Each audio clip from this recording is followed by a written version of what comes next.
ఈరోజు ఈ రాష్ట్రంలో పరిస్థితులు చాలా దారుణంగా ఉన్నాయి. రోజు రోజుకి దిగజారిపోయే పరిస్థితులు మనం చూస్తూ ఉన్నాము.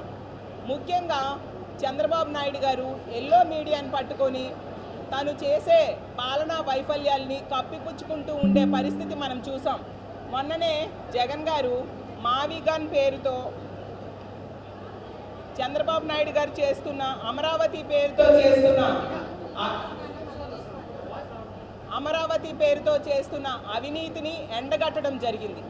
మావిగన్ అనేది మచిలీపట్నం, విజయవాడ, గుంటూరు మీదుగా ఒక గ్రోత్ కారిడార్ అనేది ఏర్పాటు చేస్తే అమరావతి ఖర్చు పెట్టే 2 లక్షల కోట్లలో 10%, కేవలం 10% అంటే 20,000 కోట్ల ఖర్చుతోనే ఒక బ్రహ్మాండమైన రాజధాని ఏర్పడుతుంది.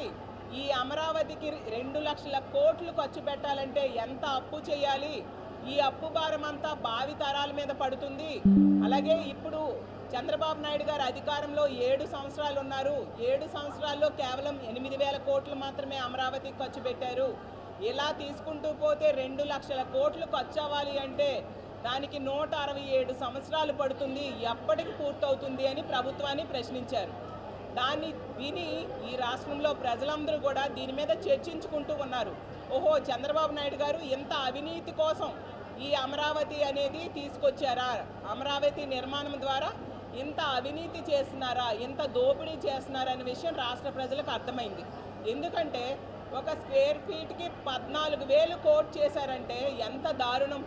మన దేశ రాజధాని ఢిల్లీలోనే 4,000 రూపాయలకి స్క్వేర్ ఫీట్ నిర్మాణం చేస్తూ ఉంటే అమరావతిలో ఇసుక free, current free, water free అన్నీ ఫ్రీగా ఇచ్చి 14,000 రూపాయలు కోట్ చేశారంటే మిగతా 10,000 రూపాయలు ఎవరి జోబులోకి వెళ్తుంది అని జగనన్న ప్రశ్నించారు. అందులో తప్పేముంది? దాంతో వీళ్ళలో భయం పుట్టుకొచ్చింది. ప్రజలందరికీ కూడా అర్థమైంది వీళ్ళు చేస్తున్న అవినీతి. దాంతో కూటమిలో ఉన్న నాయకులకి, ముఖ్యంగా చంద్రబాబు నాయుడు గారికి వణుకు పుట్టుకొచ్చింది. అందుకు తన అనుకూల మీడియా ద్వారా ఈరోజు ఎంత దారుణమైన వ్యాఖ్యలు ఏబిఎన్ ఆంధ్రజ్యోతిలో పేపర్లో వీకెండ్ కామెంట్స్ అంటూ ఆ రాధాకృష్ణ రాశాడో మనందరం చూసాం. ఇంత జర్నలిజం విలువలు దిగజారిపోవాలా రాజకీయం కోసం? నిజంగా ఆ వ్యాఖ్యలు వింటే సభ్య సమాజం సిగ్గుతో తలదించుకుంటుంది. అంటే తనకి కొమ్ము కాసే ఒక నాయకుడిని రక్షించడం కోసం ఎదుటి పార్టీ కోసం అంత దారుణమైన వ్యాఖ్యలు చేయడం ఎంతవరకు సమంజసం ఏబిఎన్ రాధాకృష్ణ అని నేను అడుగుతూ ఉన్నాను. ఇంత దిగజారిపోయి వైఎస్ఆర్ కాంగ్రెస్ పార్టీ అధినేత అయిన జగన్మోహన్ రెడ్డి గారి మీద, మా పార్టీ నాయకుల మీద, ముఖ్యంగా మహిళల మీద కించపరుస్తూ మా నాయకులకి ఏదో వెన్నుముక లేదట, వాళ్ళ భార్యలనేమో వేరే పెళ్ళిళ్ళు చేస్తారట అంటూ చాలా చీప్గా అసలు మాట్లాడాలంటే వినాలంటే చాలా బాధ అనిపించే వ్యాఖ్యలు చేయడం జరిగింది. అందుకే ఈ రాష్ట్రంలో ఉన్న మహిళలందరం కూడా ఏకతాటిలో డిమాండ్ చేస్తూ ఉన్నాం. ఈ వ్యాఖ్యలు వెనక్కి తీసుకోవాలి.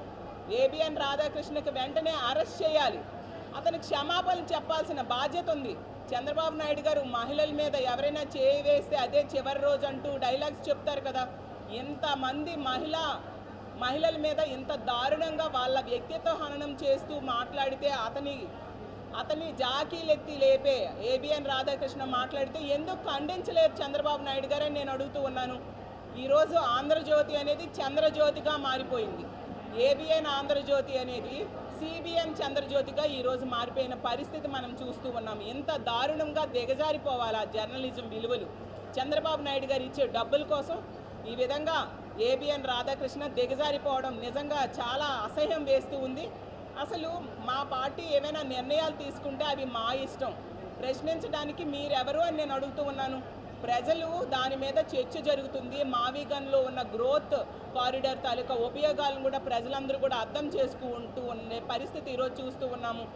అలాగే తీసుకుంటే చంద్రబాబు నాయుడు గారికి 30 ఏళ్ళుగా బానిసత్వం చేస్తూ ఊడిగం చేస్తుంది ఈ ఏబిఎన్ రాధాకృష్ణ అనే వ్యక్తి.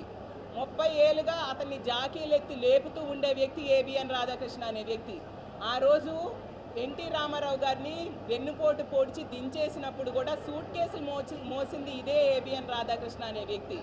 అలాగే ఈ ఏబిఎన్కి విశాఖపట్నంలో ఎకరాల భూమిని చంద్రబాబు నాయుడు గారు దోచిపెట్టారు. అలాగే విజయవాడలో తీసుకుంటే ఇతనికి చెందిన పవర్ ప్లాంట్కి అడ్డు రాకుండా ఆ రోజు వరదలు వస్తే దారి మళ్లించడంతో విజయవాడ సిటీయే మునిగిపోయిన పరిస్థితి వచ్చింది. అలాంటి పరిస్థితిలో మళ్ళీ ఆ పవర్ ప్లాంట్కి అనుమతులు కొనసాగించారు ఇదే చంద్రబాబు నాయుడు గారు. ఇలాంటి లబ్ధి కోసం ఈరోజు దిగజారిపోయి ఈ ఏబిఎన్ రాధాకృష్ణ ఇంత దారుణంగా ఇలాంటి వ్యాఖ్యలు తన డిబేట్స్లో ఉపయోగించడమే కాకుండా పేపర్లో కొత్త పలుకుల పేరుతో చెత్త పలుకులు రాస్తూ ఉండే పరిస్థితి. నిజంగా మీకు దమ్ము ధైర్యం ఉంటే మా వైఎస్ఆర్ కాంగ్రెస్ పార్టీ నాయకుల దగ్గర, కార్యకర్తల దగ్గర, మహిళల దగ్గర ఈ వ్యాఖ్యలు మాట్లాడండి. వాళ్ళే చెప్పుతో మీకు ఈరోజు కొడతారు. ఇంత దారుణమా? అసలు ఇలాంటి వ్యాఖ్యలు మీ పేపర్లో రాయించే ముందు మీకు ఒక కూతురు ఉంది కదా, ఆమెను అడగండి ఇలాంటి వ్యాఖ్యలు రాయిస్తున్నాను కరెక్టా అమ్మా అనేసి. ఆమె చెప్పుతో మీకు కొడుతుంది. అంటే మీరు విలువలు మర్చిపోయి దిగజారిపోయే రాజకీయం కోసం ఇంత దారుణంగా రాయడం ఎంతవరకు సమంజసం? మా జగనన్న అడిగిన దానికి మీకు ధైర్యం ఉంటే, మీకు న్యాయం ఉంటే సమాధానం చెప్పండి. అంతే తప్ప ఇంత దిగజారిపోవాలా? దీని మీద ఖచ్చితంగా మహిళా కమిషన్ కూడా యాక్షన్ తీసుకోవాలి. అతన్ని అరెస్ట్ చేయాల్సిన బాధ్యత ఉంది. మా వైఎస్ఆర్ కాంగ్రెస్ పార్టీ అతనికి అరెస్ట్ చేసేంత వరకు, అతను క్షమాపణ చెప్పేంత వరకు కూడా మా నిరసన తెలియజేస్తూ ఉంటామని తెలియజేస్తూ ఉన్నాను. అలాగే ఈరోజు తీసుకుంటే చంద్రబాబు నాయుడు గారు సూపర్ 6, సూపర్ 7 అంటూ ఎన్నో హామీలు ఇచ్చి ఏ ఒక్కటి నెరవేర్చలేదు.